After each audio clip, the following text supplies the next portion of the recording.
la croissance de l'Église spirituelle. Et ce thème particulier ce soir, ce sera la croissance dans l'obéissance.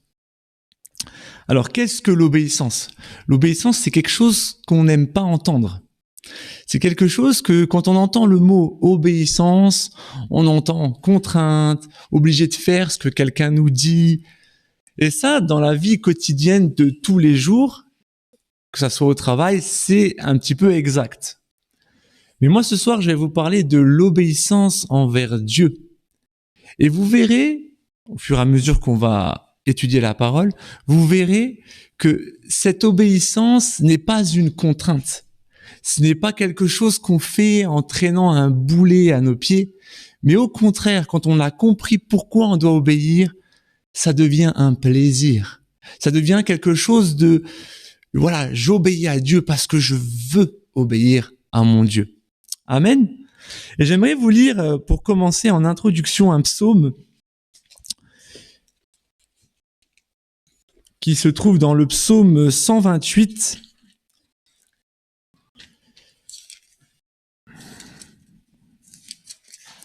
Un petit instant, voilà. Psaume 128, verset 1, nous dit « Heureux quiconque craint l'Éternel et marche dans ses voies. » Je le relis. « Heureux quiconque craint l'Éternel et marche dans ses voies. » Qu'est-ce que c'est craindre? Quand on entend le mot craindre, tout de suite, on entend peur, faire des choses par contrainte, faire des choses qui on n'a pas envie de faire. Généralement, ou même craindre, c'est avoir peur de quelque chose. Souvent, pardonnez-moi mesdames, mais quand une femme, elle voit une araignée, ma femme, quand elle voit une araignée dans la salle de bain, c'est « il y a une araignée dans la salle de bain !» Et donc, du coup, moi, en tant que super-héros, j'arrive, plus d'araignée. Ah, c'est pas gentil. Non, c'est une plaisanterie. Mais ce que je veux dire, c'est que c'est pas le mot craindre. Il faut pas le prendre au sens avoir peur, faire des choses par contrainte. C'est ce que j'ai dit tout à l'heure. L'obéissance, c'est envers Dieu, c'est faire quelque chose avec joie. Et quand on craint Dieu, c'est pas qu'on a peur de Dieu, mais au contraire, on aime Dieu. Et parce qu'on aime Dieu, on veut faire obéir à ses commandements, à ses voies. Amen. Et il est très important de faire cette différence. Souvent, j'entends, quand je parle avec des personnes non chrétiennes, qui ne pratiquent pas la foi chrétienne, j'entends tout de suite, ouais, mais dans ta croyance, dans ta religion, il faut pas faire ça, il faut pas faire ça, il faut pas faire ça, il faut pas faire ça. C'est pas tout à fait faux. Dieu nous demande de ne pas pécher. Pas parce que, voilà, il veut faire le chef, mais c'est parce qu'il veut notre bien. Il veut ton bien. Et l'être humain est charnel, et bien entendu, l'être humain fait parfois des erreurs, je fais des erreurs. L'importance, c'est vraiment de se remettre dans les voies de l'Éternel, pas parce que, attention, j'ai péché, le Seigneur va me foudroyer. Non, le Seigneur, c'est un papa pour nous. Et pour ceux qui sont papas, vous allez comprendre, mais en tant que père, ce que vous voulez, c'est le bien de votre enfant. Vous voulez que votre enfant soit en sécurité, qu'il se sent apaisé. Oui, vous donnez de l'autorité, il en faut. Il faut que notre enfant nous obéisse. Mais de cette même manière, Dieu, il veut que tu lui obéisses, que tu le crains, pas que tu as peur, mais que tu reconnais son autorité. Tu reconnais cet amour qu'il a pour toi. Vous savez, j'aime ma fille. Hein. Elle m'a fait une frousse cet après-midi.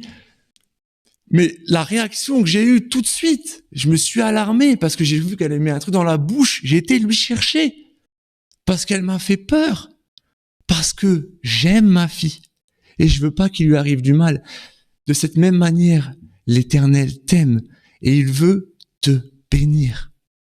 Et pour cela, il faut aussi que toi, tu le reconnaisses son autorité. Tu reconnaisses qu'il t'aime et qu'il veut ton bien. Amen. J'aimerais qu'on lise tout de suite Luc chapitre 9. du verset 18 à 24. Vous allez comprendre pourquoi il est important de reconnaître le Seigneur Jésus comme le roi des rois. Luc chapitre 9, verset 18 à 24. Alors, un petit instant. Hop. Qui dit ceci. Donc, c'est Jésus qui s'adresse à ses disciples et qui dit: un jour que Jésus priait à l'écart et que ses disciples étaient avec lui, il leur posa cette question: les foules, qui disent-elles que je suis? Ils répondirent: Jean-Baptiste, d'autres Élie, d'autres un des anciens prophètes ressuscités. Mais vous, leur dit-il, qui dites-vous que je suis? Pierre répondit: le Christ de Dieu. Jésus leur recommanda sévèrement de ne le dire à personne. Il ajouta qu'il fallait que le Fils de l'homme souffre beaucoup, qu'il soit rejeté par les anciens, par les principaux sacrificateurs et par les scribes, qu'il soit mis à mort et qu'il ressuscite le 3e jour. Puis il dit à tous: si quelqu'un veut venir après moi, qu'il renonce à lui-même, qu'il se charge chaque jour de sa croix et qu'il me suive. Quiconque en effet voudra sauver sa vie la perdra, mais quiconque perdra sa vie à cause de moi la sauvera. Et on peut même rajouter le verset 25 qui dit: et que sert-il à un homme de gagner le monde entier s'il se perd ou se ruine lui-même? Amen. Quand Jésus est en train d'enseigner à ses disciples, il est en train de leur faire une révélation importante. On l'a déjà évoqué plusieurs fois, mais je vais quand même le réévoquer ce soir. On a Jésus qui enseigne, qui prie à l'écart et qui enseigne à ses disciples: qui suis-je? Et Pierre, il dit: le Christ. Et Jésus est en train d'annoncer à Pierre et à ses disciples qu'il va souffrir, qu'il va être mis à mort. Mais il précise qu'il va ressusciter le 3e jour. Amen. Et en fait, dans cette révélation que Jésus enseigne à ses disciples, il est en train de leur dire, je vais le dire un peu à mes mots, mais mes frères, mes copains, mes potes, je vous aime. Mais vous savez, en vérité, je suis là, j'ai fait des miracles, j'ai fait plein de choses et je vais encore en faire. Et aujourd'hui, en 2025, Dieu peut faire encore des miracles. Amen. Mais il est en train d'expliquer à ses disciples: j'ai une mission ultime. C'est aller à la croix, mourir pour vous, mais pas rester mort, ressusciter le 3e jour. Et il est en train de dire à ses disciples: si je le fais pas, vous êtes condamnés. Je dois obéir à mon Père, la mission qu'il m'a donnée. Et il est très important de voir que Jésus a été obéissant dans la parole. Il a été obéissant jusqu'à la croix. Il était on l'a dit souvent, il est 100% homme, 100% Dieu sur terre. Mais il a été jusqu'à la croix. Imaginez-vous voir, est-ce que vous avez déjà posé cette question? Si Jésus arrivait à Gethsémani, il regarde son père et dit: bon, finalement non, j'y vais pas. Qui aurait été à notre place? Personne. Seul lui pouvait gagner à la croix. Amen. Et il est important de voir que cet amour que Jésus avait pour nous, d'aller jusqu'à la croix, pour Olivier, je vais me dire personne d'autre, pour Olivier qui est un petit peu orgueilleux, Olivier qui est ceci, Olivier qui est cela, il est allé à la croix pour même tous ces pharisiens qui le critiquaient, qui le disaient: crucifie-le. Il est allé même à la croix pour tous ces gens dans ce monde qui disent aujourd'hui que Dieu n'existe pas. Parce que Dieu, il aime tellement tout le monde qu'il a été jusqu'à la croix. Amen. Et c'est important de ne pas oublier ceci. Je sais que vous l'avez entendu à plusieurs reprises, mais l'obéissance de Jésus doit être un exemple pour nous. Peu importe ce qui arrivera. Gloire à Dieu, je sais que on vit dans un pays où on n'est pas persécuté physiquement. J'insiste sur le mot physique. Dans des pays autres, c'est plus compliqué. Mais cet exemple de Jésus, toujours sans faute, sans péché, peu importe, tout ce qu'il faisait était contesté, critiqué. mais il a persisté, il a été jusqu'au bout. Il savait par quoi il devait traverser. Et il a été jusqu'au bout, par amour pour chacun d'entre nous. Et on peut même prendre cet exemple de la parole de Dieu, où quand Jésus avait 12 ans et qu'il prêchait dans le temple, et que ses parents sont venus le rechercher, Jésus nous a montré l'exemple de l'obéissance envers nos parents. Vous êtes d'accord ou pas? Parce que c'est quand même important. C'est pas pour. Je pense pas que ce texte de la parole de Dieu a été placé comme ça. Non, même cet exemple-là, Jésus a été un enfant. À 12 ans, il a prêché dans les synagogues, et ses parents sont venus le rechercher, et ses parents lui ont dit, tu rentres avec nous. Et qu'est-ce qu'il a fait? Il a dit, je dois m'occuper des affaires de mon père. Mais il a quand même obéi à ses parents terrestres. Il a montré aussi cette obéissance. Et en fait, si on regarde toute la parole de Dieu, surtout de la vie de Jésus, ça a été que de l'obéissance. Faire la volonté de mon Père céleste. Amen. Et mon encouragement ce soir, c'est de prendre cet exemple que Jésus a fait et d'obéir. D'aller annoncer la bonne nouvelle. Mais aussi, peu importe, l'obéissance, ça ne s'arrête pas que spirituel. C'est l'obéissance avec Dieu, bien entendu. Certes, c'est spirituel, mais il y a aussi le fait de montrer de l'obéissance envers ton pasteur, le pasteur Jean-Christophe, et le berger de l'église de Thionville. Et le Seigneur l'a placé ici. Ce n'est pas pour glorifier Jean-Christophe, qu'on soit bien d'accord, mais c'est pour vous expliquer que l'Éternel a placé un berger dans une église. À Thionville, c'est Jean-Christophe, notre pasteur. Il est important également d'obéir à notre pasteur. Si ton pasteur te dit non, c'est non. Pas parce qu'il veut te dire c'est non, c'est moi qui commande, mais parce qu'il a aussi cette autorité spirituelle que le Seigneur lui a donnée, n'est-ce pas? Je prends mon exemple, je suis responsable de jeunes. J'aime quand mes jeunes me respectent. J'aime quand mes jeunes m'obéissent. Et c'est tout à fait normal. Mais quand je suis aux jeunes actifs, le pasteur David, je l'obéis. Je fais ce qu'il me dit. Parce que c'est lui le responsable.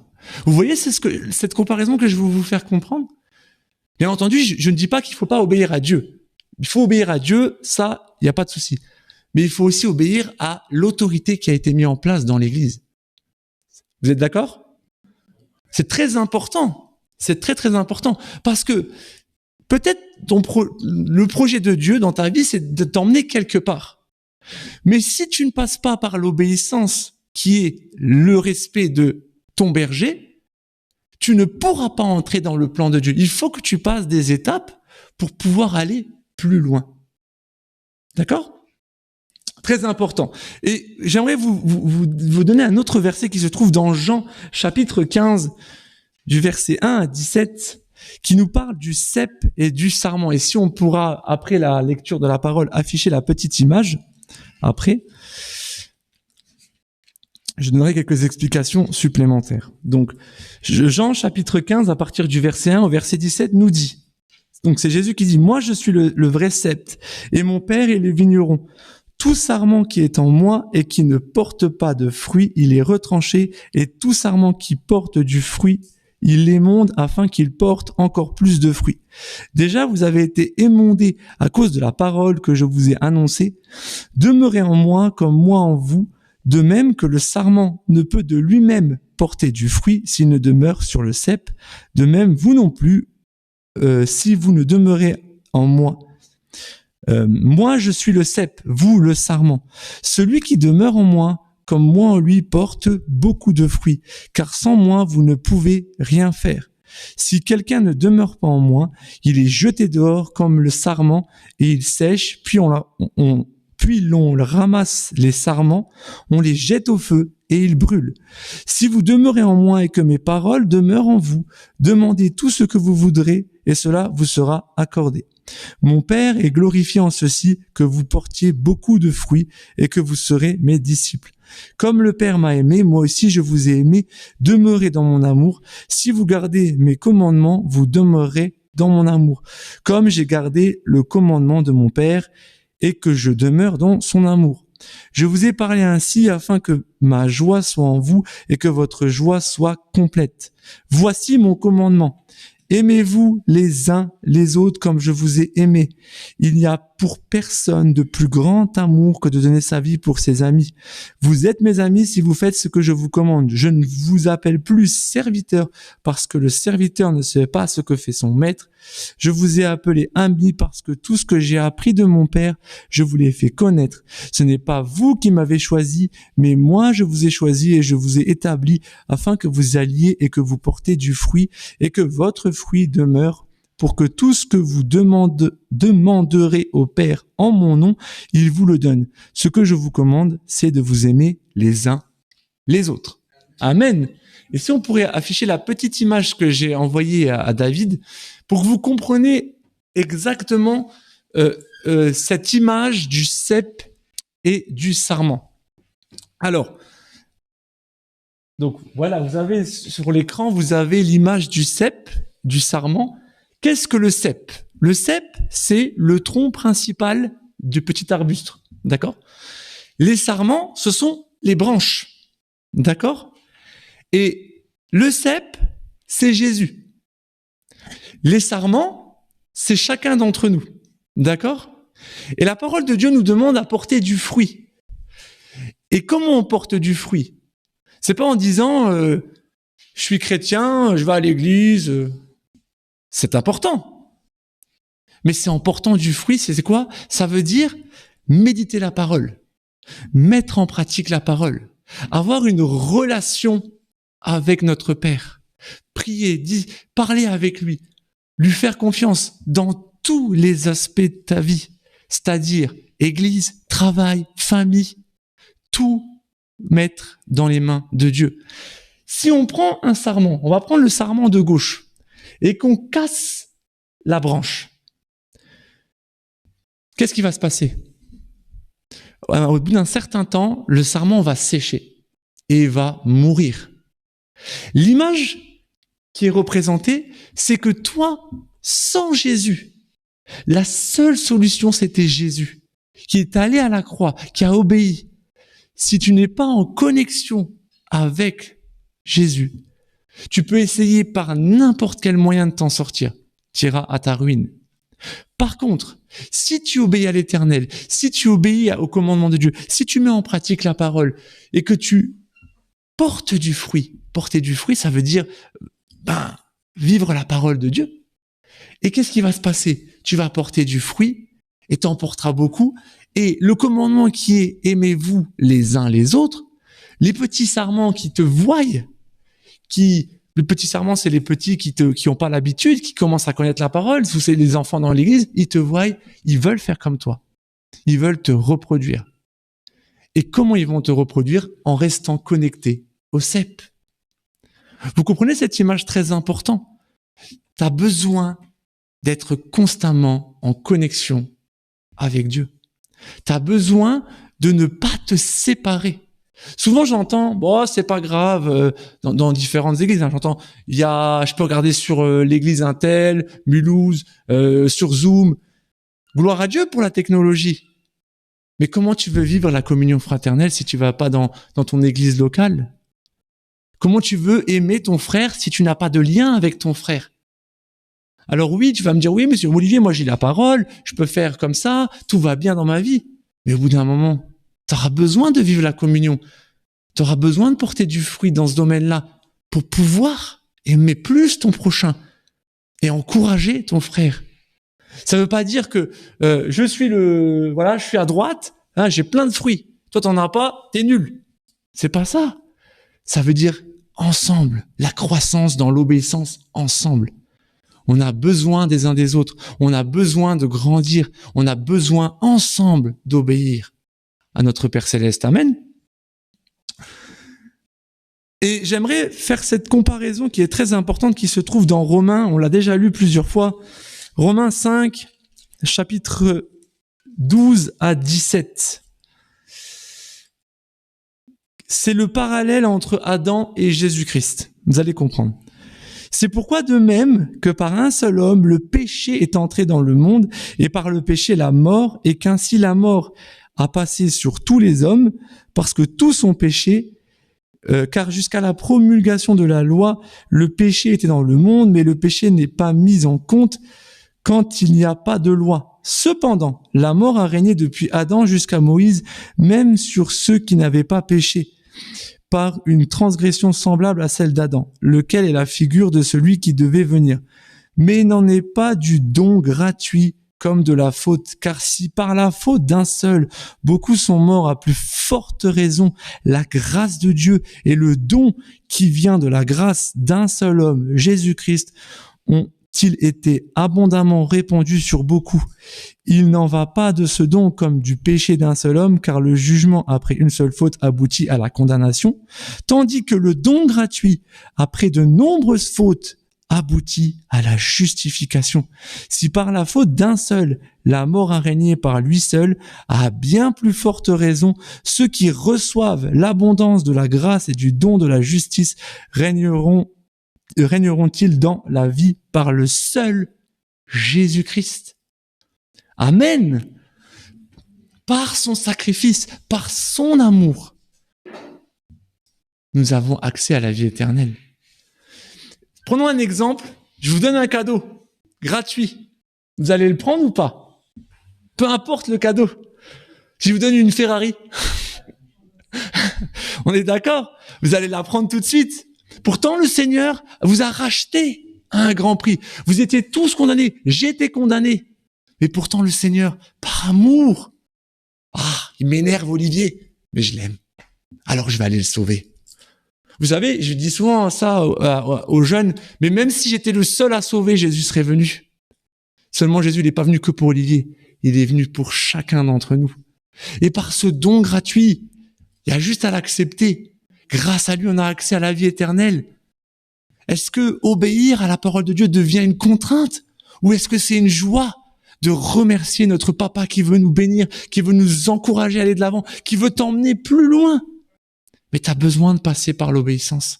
Tu as besoin, Seigneur, j'ai pas aimé ce qu'il a dit le prédicateur là. Mais est-ce que c'est ce que toi tu ressens ou est-ce que c'est ce que la parole de Dieu qui est important? Tu as besoin également de vivre la communauté fraternelle. On a besoin d'obéir à la parole de Dieu. On a besoin de vivre la parole de Dieu. Et Dieu nous demande de nous aimer les uns les autres. Alors des fois, on peut me dire, Olivier, ça va pas. Et si ça va pas, il faut me le dire. Mais on a besoin de vivre ensemble. On a besoin de s'aimer.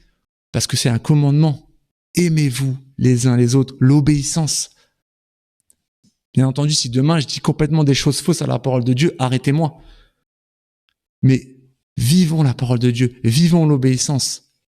Vivons l'obéissance dans l'Église, en communauté, et bien entendu à Dieu, mais à chaque autorité que le Seigneur a établie dans l'Église. Il y a plusieurs exemples, on va pas le lire parce que le temps tourne, mais j'aimerais vous lire, pas vous lire, mais vous expliquer deux exemples. Je vous donne juste la référence. Le premier exemple, c'est Noé. Noé dans la parole de Dieu, alors c'est trop long à lire, mais le temps tourne vite.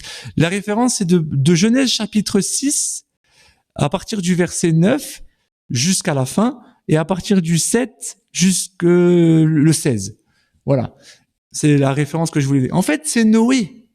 Vous imaginez que Noé, quand même, quand il a obéi à l'Éternel, c'était quand même une mission aussi incroyable. Construire une arche. Si aujourd'hui, je vous dirais, le Seigneur m'a dit de construire une arche, vous allez me dire, mais Olivier, il a pété un plomb. Pourtant, Noé, les gens autour, ils devaient le regarder et lui dire, mais t'es fou! Une arche, pourquoi faire? Et Noé, il aurait pu dire à Dieu, attends, Seigneur, tu vois, c'est bizarre ce que tu me demandes là. Non, Noé, il n'a pas répliqué. Le Seigneur, il a dit, Noé, il a fait. Vous voyez l'obéissance. Noé ne voyait peut-être pas l'avenir. Dieu lui avait peut-être révélé, ce qui allait arriver. Mais il ne voyait pas vraiment la suite. Pourtant, il a fait confiance. Dieu lui a dit, tu vas construire une arche de telle dimension, de tel machin, pour faire avec des étages, etc., en bois. Et si on compare, j'aime bien comparer cet exemple. Dieu a dit à Noé, de construire une arche et elle a survécu. Au torrent, il y avait tous les animaux dedans. Il y avait la girafe, l'éléphant, le lion, tout ce que vous voulez. Et des hommes ont voulu être plus forts que Dieu, ont construit le Titanic. Et un iceberg, elle a fait couler. Personne n'est au-dessus de Dieu. Il n'y a que son plan qui va s'accomplir. Ce que je veux vous dire, c'est que Dieu, quand il a un plan, il a trouvé que Noé était juste et droit, si je dis pas de bêtises. Et du coup, il a dit à sa famille, tu iras dans l'arche avec les animaux. Et Noé, il a obéi, sans discuter. Nous, parfois, le responsable de jeunes, il m'a demandé de faire ça. J'ai pas envie. Dieu, il a un plan. Et quand tu obéis, la bénédiction, elle arrive. Mais la bénédiction, elle viendra dans ta vie. C'est très important. L'obéissance à Dieu, ce n'est pas une contrainte. Il ne faut pas la vivre en contrainte. Il faut la vivre avec joie. Parce que l'Éternel veut encore plus te bénir. Tu porteras du fruit et encore plus de fruits quand tu vis la parole de Dieu. Et le Seigneur, il attend que l'église de Thionville vive la parole de Dieu dans l'obéissance. Amen. Il y a un autre exemple, pareil, on va pas le lire, mais c'est sur Marie. Vous imaginez quand même que Marie, il y a un ange qui est venu. La référence se trouve dans Luc chapitre 1, versets 26 à 38. Il y a un ange qui est venu, l'ange Gabriel lui a dit, tu vas avoir un enfant. Si ma femme m'avait dit, je vais être enceinte, excusez-moi, on est des adultes, mais il faut un homme et une femme pour avoir un enfant. Si ma femme, avant notre mariage, m'aurait dit, je vais être enceinte, je vais dire, mais attends, tu te moques de moi, là. Tu m'as trompé, quoi. Et Marie, elle a dû annoncer ça à ses parents. Marie a dû annoncer ça à Joseph. Ça n'a pas dû être simple, hein. Pourtant, Marie, elle a fait confiance. Elle a dit, je suis ta servante, qu'il en soit fait selon ta parole. Quelle foi! Vous êtes d'accord ou pas? C'est quand même quelque chose d'incroyable. Je suis pas en train d'honorer ou de glorifier Marie, bien entendu, qu'on soit bien d'accord, mais je veux vous montrer cet exemple où l'Éternel lui a dit, l'ange lui a dit, tu as trouvé grâce en l'Éternel, tu porteras un fils du nom d'Emmanuel, qu'il sauvera la terre entière. Et vous imaginez qu'elle l'a porté dans son ventre. Elle a accouché comme une femme accouche. Elle a pris soin de lui pour sa naissance, jusqu'à ce qu'il aille faire sa mission, à 30 ans, le ministère. Mais quelle obéissance aussi. Et peut-être que le Seigneur, ce soir, il t'a mis des projets dans ton cœur. Mais il te dit aussi ce soir, je veux t'emmener dans ces projets. Mais il faut que tu passes par l'obéissance. Je dis pas qu'on est des hommes désobéissants. Je vous encourage à ce que l'Église vive l'obéissance, à ce qu'Olivier le premier vive l'obéissance, mais à ce que chacun d'entre nous vivons l'obéissance. Seigneur, il te dit, Olivier, ça, il faut changer dans ta vie. Seigneur, ça, j'aime bien. Mais ça prend trop de place. C'est le même dans ce domaine-là. En conclusion, j'ai marqué, le plan de Dieu pour ta vie a un commencement et une fin. Mais dans tous les cas, c'est toujours pour te bénir. Amen. Prions un instant. Seigneur mon Dieu, je te remercie pour ta parole. Merci Seigneur Seigneur, d'avoir été jusqu'à la croix pour nous. Merci parce que tu ne nous as pas abandonnés, tu nous as aimés. Et merci Seigneur parce que aujourd'hui pouvoir t'obéir, ce n'est pas une contrainte, ce n'est pas quelque chose de compliqué, mais c'est quelque chose qu'on veut vivre avec foi, qu'on veut t'honorer dans l'obéissance, mon Dieu. Aide-nous à vraiment vivre l'harmonie fraternelle dans l'obéissance et que Seigneur, ton Église à Thionville puisse vivre l'obéissance pour grandir et vivre des choses extraordinaires avec toi. Merci mon Dieu pour tout ce que tu as fait pour nous et ce que tu vas encore faire. Sois loué, sois glorifié au nom puissant de Jésus. Amen.